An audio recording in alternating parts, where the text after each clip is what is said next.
Hi, I'm back. I don't know about you, but I thought summer was supposed to be relaxing. I have been busy. So, hopefully, if it's been for as long as for you as it has been for me, let me remind you what we read last in chapter 23. The storm came in. They were at the party. The storm came in. They got everything into the house, and they realized that Winn-Dixie was missing. You remember we talked about his pathological fear of thunderstorms? Well, now they're going to set out and look for him. So here we are, chapter 24. Me and the preacher started walking and calling Winn-Dixie's name. I was glad it was raining so hard because it made it easy to cry. I cried and cried and cried, and the whole time I was calling for Winn-Dixie. Winn-Dixie! I screamed. Winn-Dixie! The preacher shouted. And then he whistled loud and long, but Winn-Dixie didn't show up. We walked all through the town. We walked past the Dewberry's house and the Herman W. Block Memorial Library and Sweetie Pie's Yellow House and Gertrude's Pets. We walked out to the Friendly Corners trailer park and looked underneath our trailer. We walked all the way out to the Open Arms Baptist Church of Naomi. We walked past the railroad tracks and right down on Highway 50. Cars were rushing past us, and their taillights glowed red, like mean eyes staring at us. Time out. The cars were rushing past us, and their taillights glowed red, like mean eyes staring at us. What kind of figurative language compares two things using the word like? Did you guess simile? You were correct. The author is comparing the red taillights to angry eyes. Mean eyes, pardon. Time in. Daddy, I said. Daddy, what if he got run over?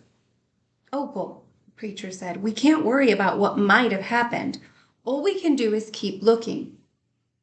We walked and walked, and in my head I started on a list of 10 things that I knew about Winn-Dixie. Things I could write on big old posters and put up around the neighborhood. Things that would help people look for him. Number 1 was that he had a pathological fear of thunderstorms. Number 2 was that he liked to smile using all his teeth. Number 3 was he could run fast. Number 4 was that he snored. Number 5 was that he could catch mice without squishing them to death.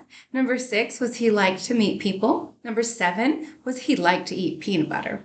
Number 8 was he couldn't stand to be left alone. Number 9 was he liked to sit on couches and sleep in beds. Number 10 was he didn't mind going to church. I kept on going over and over the list in my head. I memorized it the same way I had memorized the list of 10 things about my mama. I memorized it so if I didn't find him, I would have some part of him to hold on to. But at the same time, I thought of something I had never thought of before. And that was that a list of things couldn't even begin to show somebody the real Winn-Dixie, just like the list of 10 things couldn't ever get me to know my mama. And thinking about that made me cry even more. Me and the preacher looked for a long time, and finally he said we had to quit.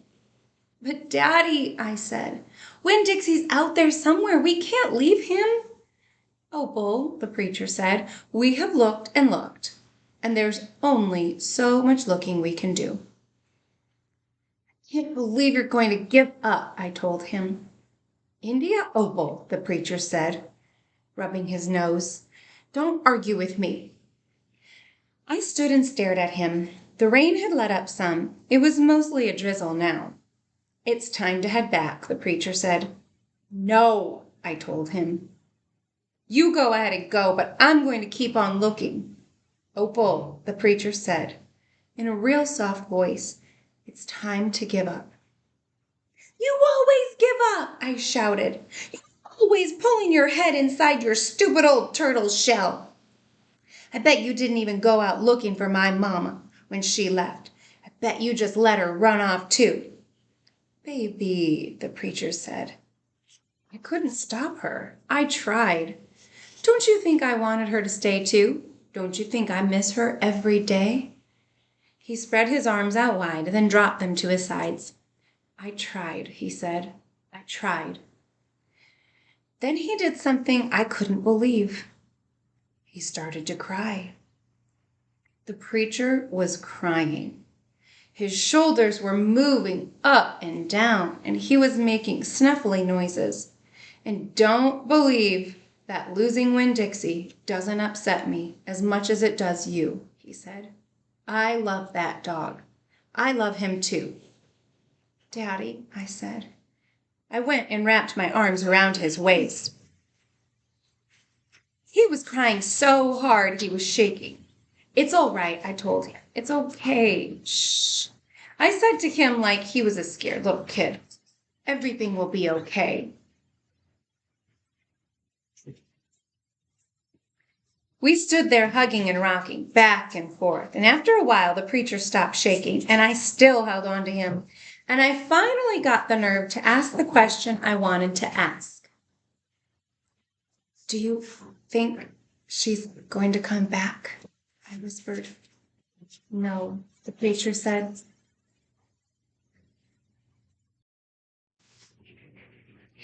No, the preacher said. No, I do not.